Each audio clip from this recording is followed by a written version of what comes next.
ये कहानी है एक ऐसी खामोशी की जिसने इंडियन सिनेमा के इतिहास में सबसे बड़ा धमाका किया। ये कहानी है एक ऐसे सुपरस्टार की जो अपने करियर के पीक पर अचानक दुनिया की नजरों से दूर हो गया। जब पूरी इंडस्ट्री रफ्तार पकड़ रही थी, तब वो एक कमरे में, एक किरदार में और एक सपने में जी रहा था। लोगों ने इसे पागलपन कहा, कुछ ने तो इसे करियर का सुसाइड मिशन तक मान लिया। लेकिन वो जानता था कि इतिहास बनाने के लिए कभी कभी खुद को मिटाना पड़ता है। ये कहानी है सबके डार्लिंग प्रभास की, जिसने अपनी लगन और मेहनत से बॉक्स ऑफिस पर लगभग 1900 करोड़ का ऐसा तूफान लाया जिसकी गूंज आज तक सुनाई देती है। ये प्रभास की वो अनकही कहानी है जो साबित करती है कि सबसे बड़ा तूफान अक्सर गहरी शांति के बाद ही आता है। लेकिन इस कामयाबी की कीमत क्या थी? उन सालों की गुमनामी में प्रभास ने क्या खोया और क्या पाया? 5 साल के चुप्पी 1900 करोड़ का धमाका, प्रभास की अनकही कहानी। चलिए आज इस कहानी के हर पन्ने को पलट कर देखते हैं।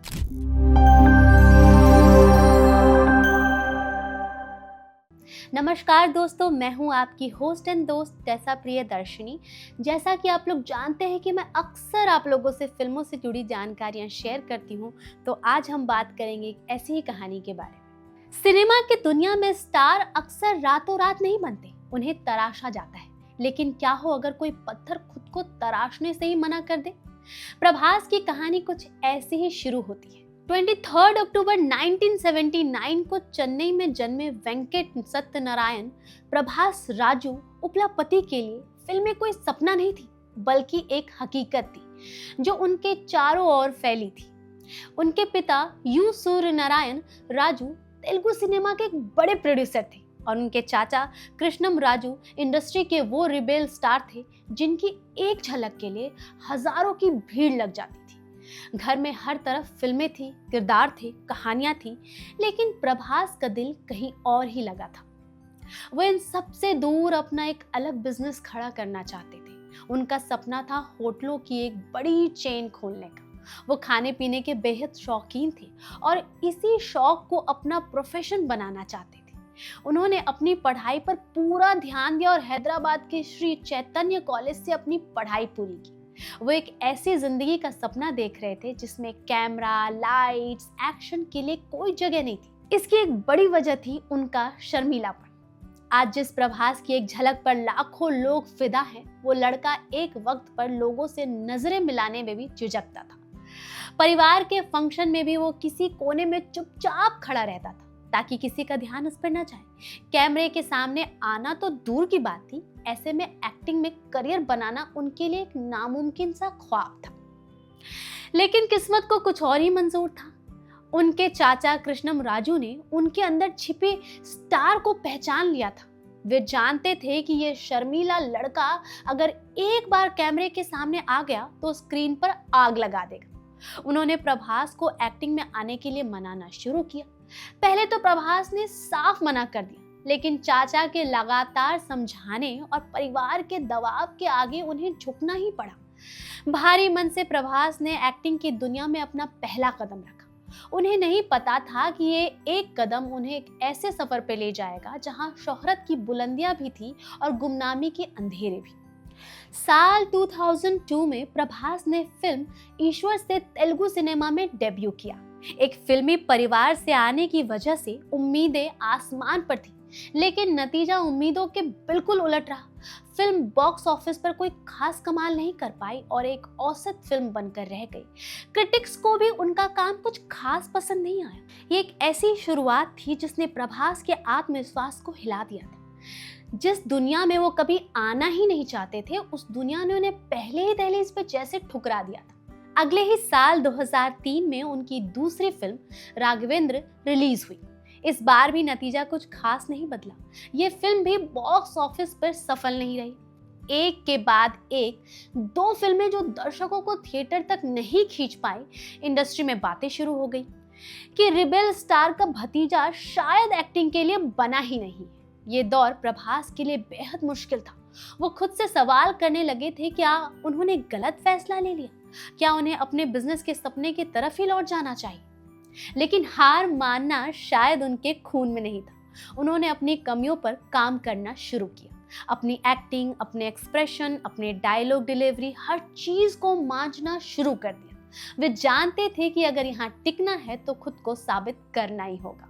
और फिर आया साल 2004। फिल्म थी वर्षम। ये एक लव स्टोरी थी जिसमें एक्शन का जबरदस्त तड़का था। इस फिल्म ने प्रभास की किस्मत ही पलट दी।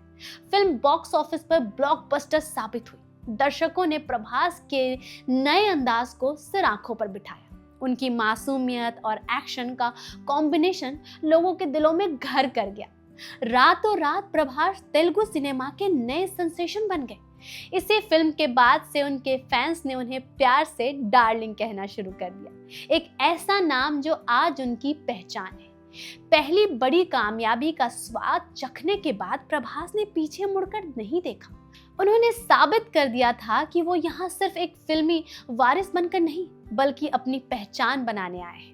वर्षम की सफलता ने प्रभास के लिए रास्ते तो खोल दिए थे, लेकिन एक ब्लॉकबस्टर फिल्म किसी एक्टर को स्टार बना सकती है, पर लेजेंड नहीं। लेजेंड बनने के लिए एक ऐसी कहानी चाहिए जो एक्टर को उसके कंफर्ट जोन से बाहर खींचकर निचोड़ दे। प्रभास के करियर में भी वो कहानी लेकर आए एस राजामौली। साल 2005 में राजामौली ने प्रभास को एक ऐसी फिल्म ऑफर की जो उनके करियर का टर्निंग पॉइंट बनने वाली थी। फिल्म का नाम था छत्रपति। ये सिर्फ एक एक्शन फिल्म नहीं थी, ये एक श्रीलंकाई शरणार्थी की कहानी थी जो अपने परिवार से बिछड़ जाता है और अपने लोगों के हक के लिए लड़ता है। इस किरदार के लिए प्रभास को सिर्फ बॉडी नहीं बनानी थी, बल्कि उस दर्द, उस गुस्से और उस तड़प को अपनी आंखों में जिंदा करना था। प्रभास ने इस किरदार के लिए खुद को पूरी तरह झोंक दिया। उन्होंने अपनी बॉडी पर जबरदस्त मेहनत की और एक ऐसे स्टंट्स लुक पर नजर आए जैसा उन्हें पहले कभी नहीं देखा गया था। जब छत्रपति रिलीज हुई तो थिएटरों में जैसे तूफान आ गया। फिल्म ने बॉक्स ऑफिस पर रिकॉर्ड तोड़ कमाई की। रिपोर्ट्स के मुताबिक फिल्म कई सेंटरों पर 100 दिनों से ज्यादा चली, जो उस दौर में एक बहुत बड़ी बात थी। प्रभास की परफॉर्मेंस ने सबको हैरान कर दिया। लोगों ने एक रोमांटिक हीरो के अंदर छिपे जबरदस्त एक्शन हीरो को देखा।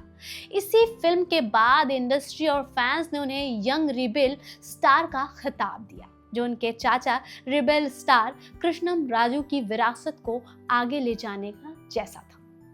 छत्रपति ने प्रभास को तेलुगु सिनेमा की टॉप लीग में पहुंचा दिया। अब वो सिर्फ एक हीरो नहीं, एक मास फेनोमेना बन चुके थे। इसके बाद उन्होंने बिल्ला 2009, जो कि अमिताभ बच्चन की डॉन पर बनी तमिल फिल्म बिल्ला का रीमेक थी, में अपने स्टाइलिश अंदाज से दिल जीता। 2010 में डार्लिंग और 2011 में मिस्टर परफेक्ट जैसी फिल्मों से उन्होंने साबित किया कि वो हर जॉनर में माहिर है। और फिर 2013 में आई मिर्ची ने उनकी स्टार पावर पर आखिर मोहर लगा दी। अब तक प्रभास तेलुगु इंडस्ट्री के सबसे महंगे और सबसे सफल एक्टर्स में से एक थे। उनके पास शोहरत थी, पैसा था और फैंस का बेशुमार प्यार था। वे चाहते तो आराम से साल में 2-3 फिल्में करते, अपने स्टारडम एंजॉय करते, लेकिन प्रभास सिर्फ एक स्टार नहीं बनना चाहते थे। वे कुछ ऐसा करना चाहते थे जिसे दुनिया सालों तक याद रखे। और इसी चाहत ने उन्हें एक ऐसे रास्ते पर लाकर खड़ा कर दिया जहां आगे सिर्फ एक महागाथा थी। जब आप अपने करियर की चोटी पर हो तो आप क्या करेंगे बताइए? शायद ऊपर जाने की कोशिश, लेकिन प्रभास ने कुछ और ही चुना। उन्होंने चुना एक सपने पर सब कुछ दांव पर लगा देना। साल 2013 मिर्ची की कामयाबी के बाद प्रभास के पास फिल्मों की लाइन लगी थी। तभी उनके पास एक बार फिर से एस राजामौली आए, लेकिन इस बार वो सिर्फ एक फिल्म का ऑफर नहीं, बल्कि एक सपना लेकर आए थे। एक ऐसा सपना जिसे सुनने के बाद किसी के भी होश उड़ जाए।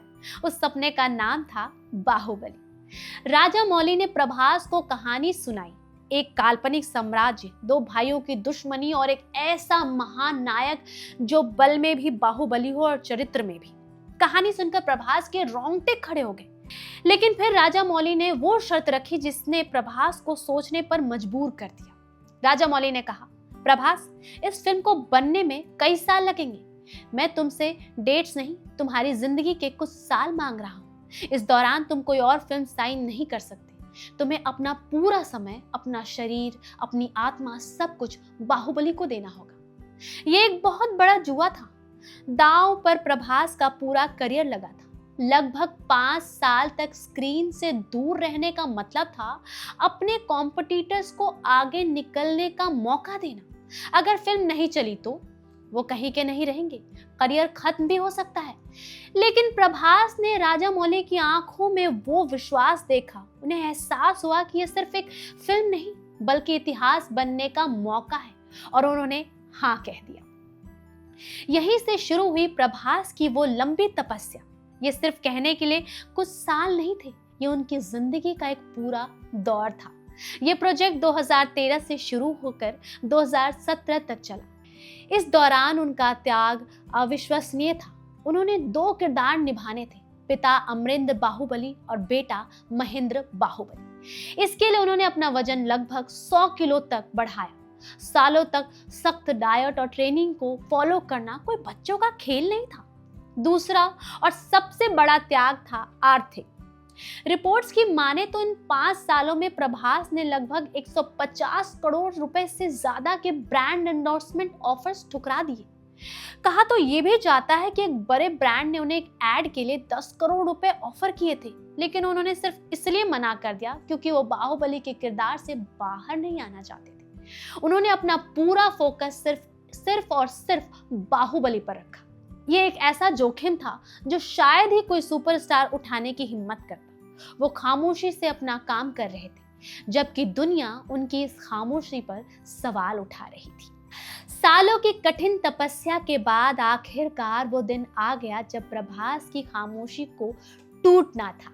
जुलाई 2015 में बाहुबली द बिगनिंग रिलीज हुई। फिल्म के रिलीज होते ही जो हुआ वो किसी चमत्कार से कम नहीं था। लोगों ने इंडियन स्क्रीन पर ऐसा कुछ पहले कभी नहीं देखा था। भव्य सेट, हैरत अंगेज एक्शन और 2 किरदारों में प्रभास का दमदार अभिनय। फिल्म ने भाषा की सारी दीवारें तोड़ दी थी। देखते ही देखते फिल्म ने दुनिया भर में लगभग 650 करोड़ रुपए की कमाई की। प्रभास जो अब तक सिर्फ साउथ के सुपरस्टार थे, रातों रात नेशनल सेंसेशन बन गए। लेकिन फिल्म ने जाते जाते एक ऐसा सवाल छोड़ दिया जो अगले 2 सालों तक देश का सबसे बड़ा सवाल बना रहा। कटप्पा ने बाहुबली को क्यों मारा? इस सवाल ने दूसरी फिल्म के लिए ऐसी उत्सुकता पैदा की जो पहले कभी नहीं देखी गई थी। 2 साल बाद 28 अप्रैल 2017 को बाहुबली द कंक्लूजन रिलीज हुई। इस बार ये सिर्फ फिल्म नहीं थी, ये एक त्योहार था, और जब पर्दा उठा तो भारतीय सिनेमा के इतिहास का सबसे बड़ा धमाका हुआ। फिल्म ने भारत में 1000 करोड़ का आंकड़ा पार किया और दुनिया भर में लगभग 1810 करोड़ रुपए की सुनामी ला दी। यही था वो लगभग 1900 करोड़ का धमाका जिसकी गूंज दुनिया भर में सुनाई दी। दोनों फिल्मों को मिलाकर बाहुबली फ्रेंचाइजी ने लगभग 2400 करोड़ रुपए से ज्यादा का बिजनेस किया। प्रभास अब सिर्फ एक एक्टर नहीं बल्कि एक पैन इंडिया सुपरस्टार बन चुके थे। वो पहले दक्षिण भारतीय अभिनेता बने जिनका मोम का पुतला बैंकॉक के मैडम तुसाद म्यूजियम में लगा। प्रभास का नाम अब घर घर में जाने लगा था। उनका त्याग सफल हुआ था। कहते हैं कि शिखर पर पहुंचना मुश्किल है, लेकिन वहां टिके रहना उससे भी ज्यादा। बाहुबली की सफलता ने प्रभास के कंधे पर पूरे देश की उम्मीदों का ताज रख दिया था। हर कोई उनसे एक और बाहुबली की उम्मीद कर रहा था जो लगभग नामुमकिन था। बाहुबली के बाद 2019 में उनकी पहली फिल्म आई साहो। फिल्म ने ओपनिंग तो जबरदस्त ली, लेकिन उसे मिली जुली प्रतिक्रिया मिली। हालांकि फिल्म ने बॉक्स ऑफिस पर लगभग 350 करोड़ से ज्यादा का कारोबार किया, पर वो बाहुबली वाला जादू नहीं दोहरा पाई। इसके बाद 2022 में आई राधे श्याम, एक पीरियड रोमांटिक ड्रामा भी दर्शकों को खास इंप्रेस नहीं कर पाई और एक बड़ी व्यावसायिक निराशा साबित हुई। फिर आया 2023 और प्रभास के करियर का शायद सबसे मुश्किल दौर। फिल्म थी आदि पुरुष। रामायण पर आधारित इस फिल्म को लेकर जबरदस्त उत्साह था, लेकिन रिलीज के बाद फिल्म अपने वीएफएक्स और डायलॉग्स को लेकर बुरी तरह विवादों में घिर गई। एक बड़ी असफलता मानी गई। लगातार 3 फिल्मों का उम्मीद के मुताबिक प्रदर्शन ना कर पाना किसी भी सुपरस्टार के लिए बड़ा झटका होता है। प्रभास के स्टारडम पर भी सवाल उठने लगे थे। ये दौर प्रभास के धैर्य की असली परीक्षा थी। उन्होंने आलोचनाओं का सम्मान किया, लेकिन खामोश रहे, ठीक वैसे ही जैसे वे बाहुबली के दौरान थे। वे जानते थे कि जवाब बातों से नहीं, काम से दिया जाता है। हर चैंपियन की कहानी में एक वापसी का चैप्टर जरूर होता है। प्रभास की कहानी में वो अध्याय लिखा केजीएफ के डायरेक्टर प्रशांत नील ने। साल 2023 के अंत में जब प्रभास के करियर को लेकर सवाल उठ रहे थे, तब रिलीज हुई सलार पार्ट 1। सीजर फायर इस dark of violent action film में दर्शकों को पुराना प्रभास नजर आया, जिसके वो दीवाने थे। फिल्म ने रिलीज होते ही बॉक्स ऑफिस पर आग लगाती थी और दुनिया भर में लगभग 615 करोड़ रुपए से ज्यादा की कमाई की। सलार की सफलता ने उन सभी आलोचकों को चुप करा दिया था जो उनके स्टारडम को खत्म मान चुके थे, लेकिन असली धमाका तो अभी बाकी था। 2024 में आई कल्कि 2890 एडी ये सिर्फ एक फिल्म नहीं, बल्कि भारतीय सिनेमा का भविष्य थी। एक साइंस फिक्शन कहानी जिसमें माइथोलॉजी का तड़का था। अमिताभ बच्चन, कमल हासन और दीपिका पादुकोण जैसे सितारों से सजी इस फिल्म के केंद्र में एक बार फिर प्रभास थे। फिल्म ने अपनी कहानी और विजुअल से दर्शकों के होश उड़ा दिए थे। इसने दुनिया भर में 11,000 करोड़ रुपए से ज्यादा का आंकड़ा पार कर लिया। कल्कि की सफलता यह साबित कर दिया कि प्रभास सिर्फ एक पैन इंडिया स्टार नहीं, बल्कि ग्लोबल लेवल पर एक बड़ा नाम बन चुके हैं। पर्दे पर साम्राज्य को जीतने वाले बाहुबली असल जिंदगी में कैसे हैं? जवाब है बिल्कुल उलट। अरबों की संपत्ति और दुनिया भर में करोड़ों फैंस होने के बावजूद प्रभास आज भी वही शर्मीले और जमीन से जुड़े हुए हैं। उनकी विनम्रता के किस्से इंडस्ट्री में मशहूर हैं और कहा जाता है कि वो अपनी हर फिल्म के सेट पर पूरी कास्ट और क्रू के लिए घर से बना खाना लेकर जाते हैं। वो अपने को स्टार से लेकर सेट पर मौजूद सभी छोटे कर्मचारी तक सबका एक जैसा सम्मान करते हैं। इतनी बड़ी सफलता के बाद भी वो मीडिया और पार्टियों की चकाचौंध से दूर रहना पसंद करते हैं। वो बहुत कम इंटरव्यू देते हैं और अपनी पर्सनल लाइफ को हमेशा प्राइवेट रखते हैं। शायद यही वजह है कि लोग उन्हें सिर्फ एक स्टार की तरह नहीं, बल्कि अपने परिवार के सदस्य की तरह प्यार करते हैं और उन्हें डार्लिंग बुलाते हैं। एक मजेदार किस्सा तो ये भी है कि बाहुबली के सफलता के बाद उन्हें 6,000 से ज्यादा शादी के रिश्ते आए। ये किस्सा दिखाता है कि लोग उन्हें किस कदर मोहब्बत करते हैं। तो ये थे प्रभास की कहानी, एक शर्मीले लड़के की जो एक्टर नहीं बनना चाहता था, एक स्ट्रगलिंग एक्टर की जिसने शुरुआती नाकामियों के बाद खुद को साबित किया, एक सुपरस्टार की जिसने अपने करियर के शिखर पर सब कुछ दांव पर लगा दिया, और एक किंग जिसने गिरने के बाद और भी मजबूती से वापसी की। प्रभास का समर्पण सिर्फ एक फिल्म के लिए नहीं था, ये धैर्य, विश्वास और अपनी कला के प्रति अटूट ईमानदारी की एक मिसाल थी। ये कहानी हमें सिखाती है कि जिंदगी में कभी-कभी सबसे बड़ा शोर मचाने के लिए सबसे लंबी खामोशी साधनी पड़ती है। प्रभास ने यही किया और आज वो सिर्फ एक नाम नहीं, बल्कि एक प्रेरणा है। अगर आपको प्रभास की ये अनकही कहानी पसंद आई तो इस वीडियो को लाइक और शेयर करना ना भूलें और इंडियन सिनेमा की ऐसी ही और दिलचस्प कहानियों के लिए हमारे चैनल को सब्सक्राइब करना ना भूलें। कमेंट्स में हमें बताइए कि आपको अगली कहानी किस सितारे के बारे में देखनी है। तब तक के लिए अलविदा। मैं आपकी होस्ट एंड दोस्त टेसा प्रियदर्शनी।